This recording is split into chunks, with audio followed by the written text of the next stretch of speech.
Today my topic is needs of practical and environmental economical knowledge in every engineering field for safe and proper progress of civilization. And I will illustrate it with one case study and some videographic example.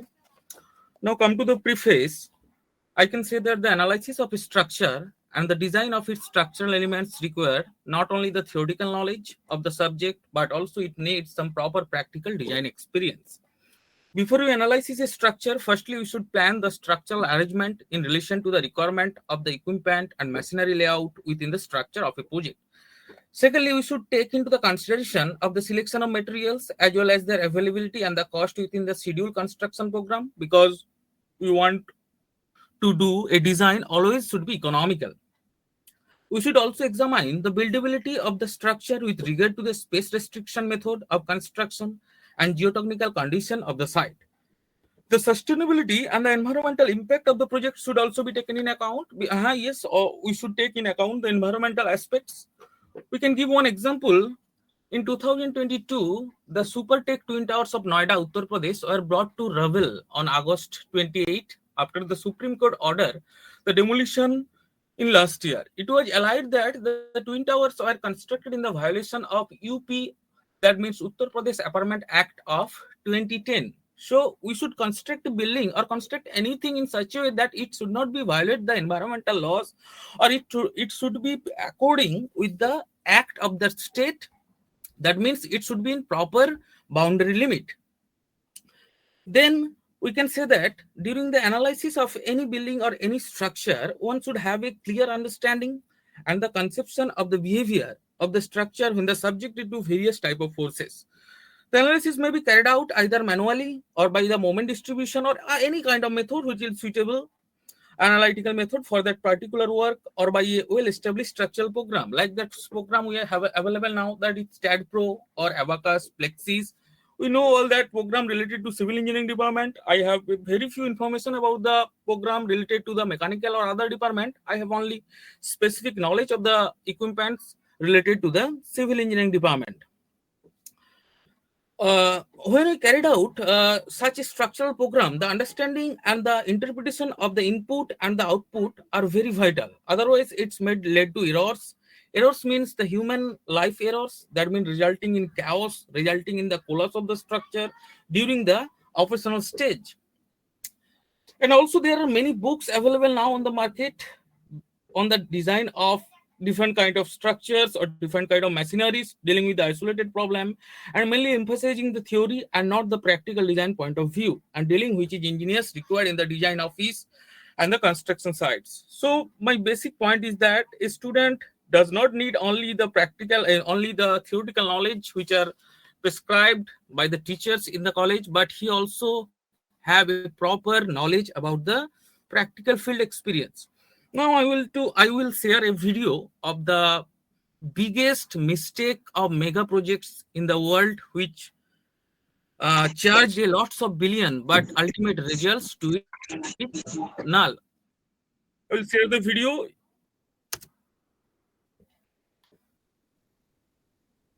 Number 5, Interstate H3, Hawaii. Let's start with the breathtakingly scenic highway in the Aloha State, Hawaii. The 26-kilometer-long Interstate H3 passes through one of the most stunning landscapes in the world. It is so stunning that there were genuine concerns of motorists stopping and creating traffic hazards. However, the highway is as controversial as it is beautiful. It was first proposed in 1960 with defense considerations in mind, as the highway would connect the Pearl Harbor Naval Base on the south side to the Marine Corps Air Station on the east coast.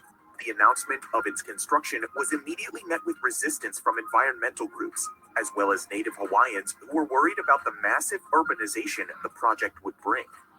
Environmental laws of the time and a change of route to protect the surrounding valleys delayed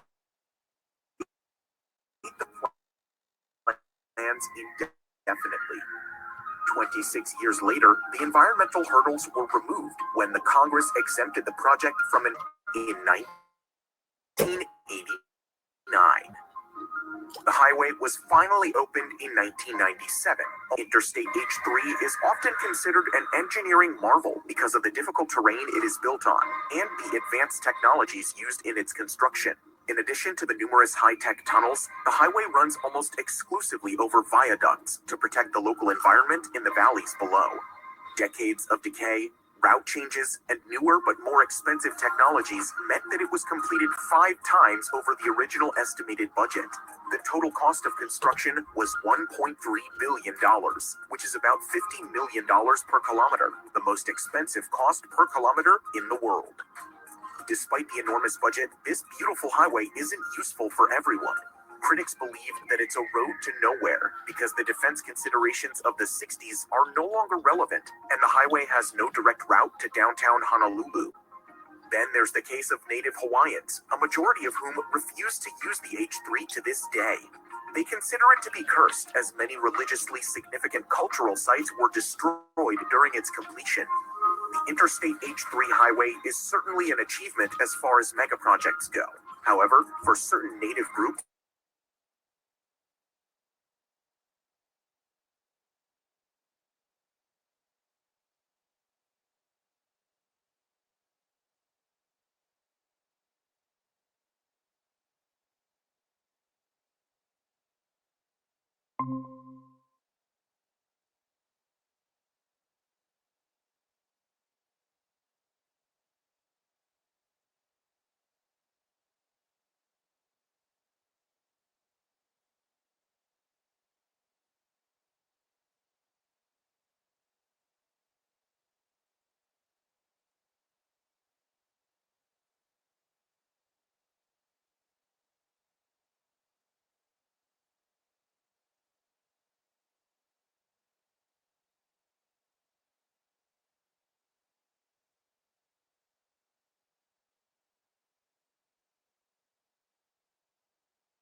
it wasn't central in any way, as it was located 200 kilometers away from Madrid. This compounded problems as most of the passengers avoided traveling for hours to get to the remote location, and most big airlines preferred to carry out flight operations from the capital. So, within the first year of opening, the newly built airport was reduced to a single small-time airline. With no major airlines to attract passengers, the airport had accumulated a $350 million debt by 2012. Unsurprisingly, it went into receivership and was put up for auction in 2013. The airport was even popularized as an abandoned location by the hit British TV show Top Gear in 2014. After multiple auctions fell through, including an outrageous $12,000 offer, the airport was finally sold to new owners in 2019. A Spanish airport that cost €1 billion to build has attracted a bid of just €10,000. Ciudad Real's La Mancha Airport opened in 2008, only to go bankrupt and close by 2012. As businesses crashed and profits dwindled during the COVID-19 pandemic, the Ciudad Real Airport got a lifeline. With little hope of passengers returning, the new owners reinvented the airport as a home for grounded planes, given its dry climate, long runway, and spaciousness. By August 2020, there were 65 airplanes parked on the airport, with expansions underway to provide a storage facility for over 300 aircraft. This new storage approach gave the airport a much-needed business opportunity. However, all the stored planes will eventually be gone once the pandemic is finally over, and the return of normal flight operations remains elusive. This billion-dollar megaproject remains effectively useless for passengers around the world. Number 3. Naypyidaw, Myanmar. Next up is another megaproject that made it to Top Gear. Unfortunately, this isn't just a remote airport. It's the capital of Myanmar, a new capital that was built from scratch.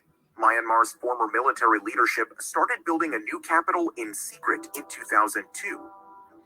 The shifting of a country's capital isn't unheard of, as many countries, including Brazil, Egypt, and Pakistan, have done so in the past.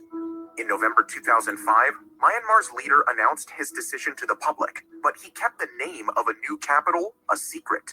It was 4 months later when he finally revealed the name, Naypyidaw, which literally means the king's residence. The reason for this sudden shift of capital wasn't clear. Some speculated that the military leadership was fearful of an attack from the sea, while others thought it was shifted on the advice of astrologers. However, a lot of it had to do with the former capital, Yangon. Yangon is home to 7 million people, and the city is said to have reached its infrastructural limits, and its population is set to double by 2050. Moreover, the coastal city was established as the capital during British rule to benefit the British Navy, so it made sense for Myanmar to shift the capital to a more central location. The new project was built swiftly, and to this date, the successive governments have poured $4 billion into the city.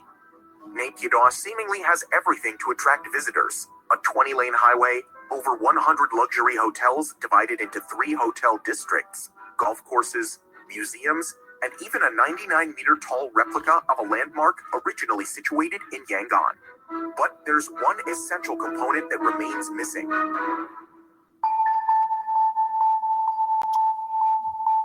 the population.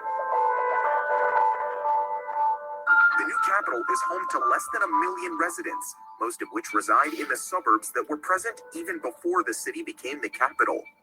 But why does no one want to live there? A lingering gap in health facilities, lack of quality educational institutes, and economic opportunities mean that most of the population is reluctant to make the city a permanent home. So, the city often paints the picture of a deserted place and is often referred to as a ghost town.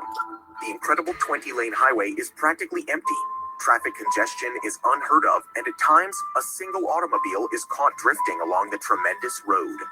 The city has an airport that can handle 3.5 million passengers every year, but on a busy day, a dozen people will actually use it. The shopping malls are visited only by the diplomatic staff on weekends, while the hotel lobbies are mostly empty. Despite the apparent barrenness, there's a silver lining for the royal capital. It's built as a city of the future, and with the exploding population, Naypyidaw still has time for an inevitable redemption. For now, it's arguably the world's strangest capital, and remains useless for much of the country's population. Number 2. Forest City, Malaysia. We talked of an apparent ghost city, and next on our list is a green futuristic smart city that would rise from reclaimed land on 4 artificial islands and will be built around an artificial forest ecosystem. Forest City's location makes it an appealing bet for investors who are aiming to profit from its proximity to the independent city-state of Singapore. Singapore has the world's second busiest port and a thriving economy. The developers have already linked Forest City with Singapore through the Second Link Bridge, shortening the distance between the cities to just 20 minutes. Forest City will also have its own customs facility, enabling residents to move freely to Singapore and back. The design is advertised to incorporate many green innovations. Forest City will feature buildings with green rooftops and vertical gardens, providing a jungle experience. City Street will have a multiple-layered design, with the lower layer for traffic and parking spaces, while the upper layer will feature parks, sports facilities, and transport hubs. The city will be powered exclusively with renewable energy and will be completed by 2035 at a cost of $100 billion. One of the 4 proposed islands is close to completion, with 50 apartment buildings, golf courses, swimming pools, and beaches on board. However, it's not all smooth sailing for this highly ambitious project. A multitude of economic and political hurdles are already hindering its progress. The project is being funded mainly through China, and Chinese residents virtually had a free pass to the city in the first few years of its construction. As a consequence, wealthy Chinese investors who couldn't afford the soaring prices of apartments in their own country rushed to Forest City. By 2019, 80% of the property owners were Chinese. Even the street signs were in Mandarin, and the few schools that opened in the area were offering Mandarin courses. The native Malaysians simply can't afford to buy these apartments, as property prices are set with only the Chinese markets in mind. This influx of Chinese investors caused a public outcry, with opponents of the project calling it a new form of colonialism. So, after a change of leadership, the returning Prime Minister Mahathir Mohamad banned foreigners from owning property in the forest city. Many foreigners started leaving the city, and new investors were discouraged. The next major setback came in the form of the pandemic and the worldwide travel bans. Malaysia's movement control order meant that no new investors could move in. Lots of existing investors opted out of the project due to the uncertainty. So, by the start of 2020, less than 500 people were actually living in the residential developments, which is not a lot, considering that Forest City is designed for 700,000 people. The project has remained in flux ever since, with some salespeople claiming that fewer than 10 homes were sold at Forest City since the start of the coronavirus pandemic. Moreover, Country Garden laid off more than 1,000 of its Malaysian workers in the past year, signaling the epic downturn in the project's fortunes. Forest City was probably too ambitious to begin with, too futuristic to truly achieve, and too politically challenged to succeed anytime soon. It's safe to assume that despite the billions invested, Forest City is currently a useless mega project. Number 1. Yucca Mountain Nuclear Waste Repository. We'll conclude this list with a mega project that was planned in view of a sensitive global issue. Nuclear waste isn't talked about as much as other environmental problems. However, if not stored properly, it can be deadlier than anything ever witnessed since the advent of civilization. As of now, nuclear waste is stored above ground, near the power plants where it comes from. However, the scientific community agrees that the safest, permanent disposal solution is to store this hazardous waste deep underground. In the 1980s, U.S. authorities set about finding a permanent solution to this growing waste problem. In 1987, Yucca Mountain in Nevada was identified as the best available option.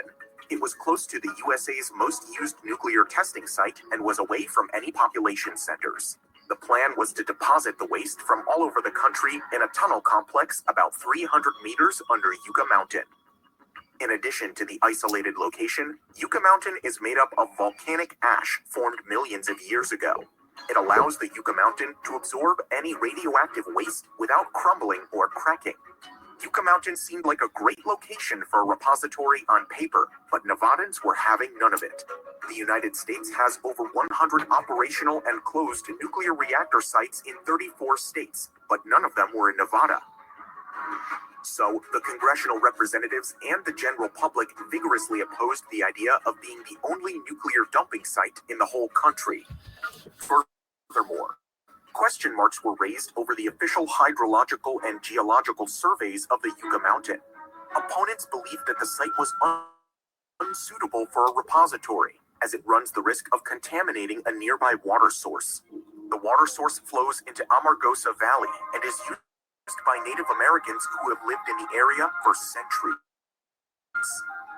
Despite the opposition, the project won approval in 2002, and the Department of Energy resumed construction. However, Nevada's opposition only grew stronger. They contended that routine exposures during the transition will stigmatize Nevada's residents and affect tourism in the state. For the opposition, the only reason Nevada was representation in Congress. By the time Barack Obama took office, the whole project had become highly politicized, and in 2010, the Obama administration deemed the project unworkable and stopped funding it. 3 years later, a federal court ordered its resumption again, but there has been little progress since. The Biden administration has clearly stated that Yucca Mountain isn't a part of the country's plans anymore.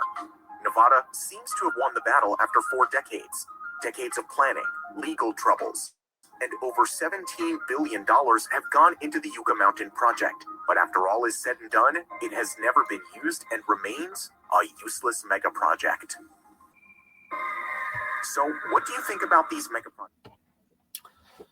So we can see that from the 5 example, basically, if we do not plan properly or practically or environmentally, that we should lose $1 billion. So in today's presentation, I will show you a one case study, the study of the stress profile around a bolt hole to optimize the member stiffness. That means I want to explain the characteristics of the stress variation around a bolt structure, and I want to show you an optimization technique from which we can easily choose the thickness of the bolt or the size of the bolt or the how much load capacity of a composite joint structure can carry with it. So I start my presentation with the first slide. That is the simple outline. They're starting from introduction, objective, method of approach. The introduction, here we can say that the bolted joints represent the most widely used connection in large structure, and we all know that because in case of bridge or in case of a steel frame structure, we simply use bolt as a fastener connection. And this is an appropriate fastener for the kind of joints which need frequent disassembly and inspection. Yes, that is also true because the bolted connection is the only connection where you can easily disassemble it or assemble it. In otherwise, the welded connection or in case of rivet connection, the disassembly of the structure is quite difficult, and in some case it is impossible to do. But still, nowadays, there are no clear concept about the nature of variation of stress around a mechanical fastener of the composite structure. And in this slide, I want to show you that how the stress vary from the corner of a bolted connection to the far end. Now, we can start with some basic concepts, and there are two figures. The source are written below the figures, and here we can say that if we applied a total force in that connection is P, then the force will distribute to the members at PM. PM is the force carried out by the members to be connected, and P be the force which are carried out by the bolts, and the total force is P. And if we consider that the connection is a homogeneous and the composite structure, then the deflection of the bolted connection and the deflection of the fastener will be same. Then in that case, if we equal the deflection, then we can say that the force of the bolt by the stiffness of the bolt equal to the force of the member by the stiffness of the member. From here, we can easily find out the function FB and the function FM. Here, Fi is the initial loading that applied the bolt to the initial joining. Now, what is the objective? Objective is to derive the general formula for evolution of the member stiffness of a bolted joints. Then we can say we can use the different result of different authors to compare it and to validate it. And here is another objective. We can develop a polynomial function in order to present the nature of stress variation around a bolt hole in the members.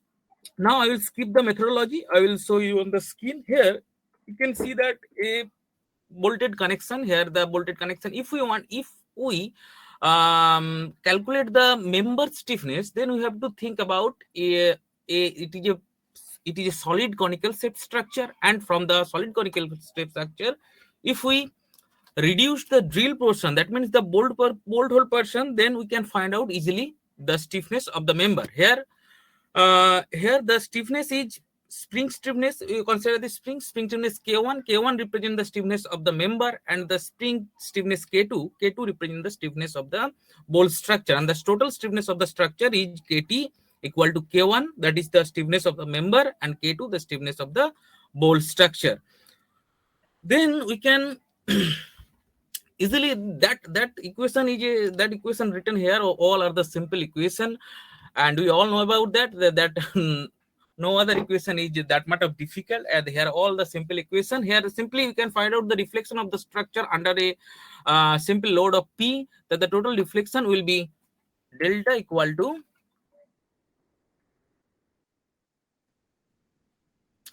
the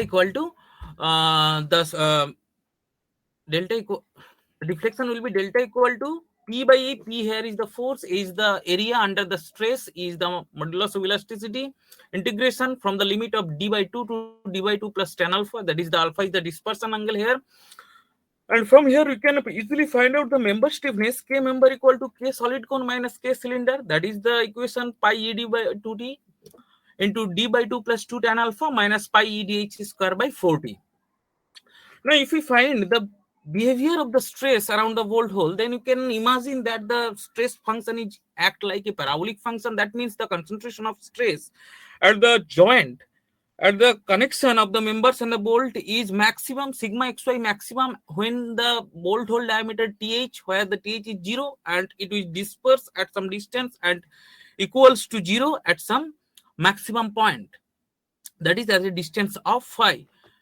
Then if we consider the stress function as a two-dimensional function, that is sigma xy is a polynomial function of ay square plus by plus c, where a, b, c are the three different constants, the constants we taken about. And if we use the boundary condition to find out the constants values, we can find out the value of a, b, c here. I do not elaborate the how to calculate it because this is a double integration formula. If we simply put out the values and the limiting values of the integration, we can easily find out the values here. And at least we can find out the average displacement as a form of member stiffness and the force applied to the members. And from here we can easily calculate the how much load will be taken by the bolted connection or how much force it will be taken by the bolted connection. Now we can do a simple optimization techniques using genetic algorithm of MATLAB, and we can use the design variable as the total thickness of the plate L and the member stiffness, and the constants are diameter of the bolts. That means we use bolt from the diameter of 6 to 36 mm, and the dispersion angle we consider to the 40 degree to 60 degree, and the dispersion angle is maximum at 45 degree. Diameter of the bolt is 6.5 dB to 36.5 dB. Now you can perform a simple experimental setup with a simple bolted connection here. I do not elaborate it properly, and we can see the proper image of the machinery you can use. That means the strain gauge, that is the universal testing machine we used here. Now you can see the result here. We can see that the result for the 6 mm diameter, we can show the different authors. From first is the Lenhoff, then Siley, Mischek, Juvenile, Marsek, Peterson, William, Jank, and the present study, and the experimental values all are quite to be similar. That means there are some deviation, but the value shows us that they are comparable to each other. So from here we can easily get an proper understanding of the variation of stress around the bolt hole, and we can optimize their values. And in such a way, if we have only the force value or the thickness value, or we have only the diameter value of the bolt here only, then we can easily draw the design of that connection, and easily the fastener connection we can easily done it. There are some different results, and the deflection shows that the yielding points are there, and the compression and tensile stress. The result of the optimization it also shows here the optimized stiffness value and the diameter bolt. This shows a proper variation from 6 to 36 diameter bolt, and the diameter bolt, and second case the optimized value of L by D ratio is properly followed here. Now the conclusion, the graphs demonstrate the comparison of the present study obtained the results of the member stiffness with different existing.